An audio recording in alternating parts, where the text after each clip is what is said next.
മയക്കുമരുന്ന് കേസ് പ്രതിയുടെ bank account മരവിപ്പിച്ച് പോലീസ്. കോഴിക്കോട് നരിക്കുനി സ്വദേശി മുഹമ്മദ് ഷഫാന്റെ ബാങ്ക് അക്കൗണ്ടാണ് മരവിപ്പിച്ചത്. 1,45,115 രൂപ അക്കൗണ്ടിൽ ഉണ്ടായിരുന്നു. രാഹുൽ KV ഉണ്ട് വിവരങ്ങൾ നൽകാൻ. രാഹുൽ, എന്താണ് പോലീസ് നടപടി? മയക്കുമരുന്ന് കേസിലെ പ്രതിക്കെതിരെ ശക്തമായ നടപടിയാണ് കോഴിക്കോട് സിറ്റി പോലീസ് സ്വീകരിച്ചിട്ടുള്ളത്.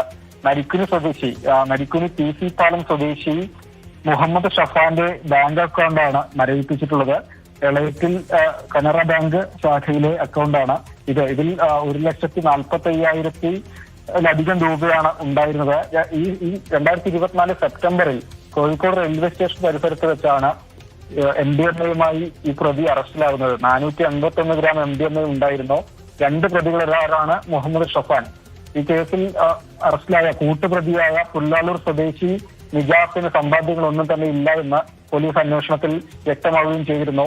മറ്റു വരുമാന മാർഗങ്ങൾ ഒന്നും തന്നെ ഇല്ല. അതുപോലെ സ്വത്ത് സമ്പാദിക്കുന്നതിന് മറ്റു കാര്യങ്ങളില്ല. ആഡംബര ജീവിതം നയിക്കുന്നതിന് മറ്റു മാർഗങ്ങളൊന്നും തന്നെ ഈ പ്രതിക്ക് ഉണ്ടായിരുന്നില്ല. എങ്കിലും ആ രീതിയിലുള്ള ജീവിതമാണ് പ്രതി നയിച്ചിരുന്നതെന്ന പോലീസ് അന്വേഷണത്തിൽ തുടരന്വേഷണത്തിൽ വ്യക്തമായി.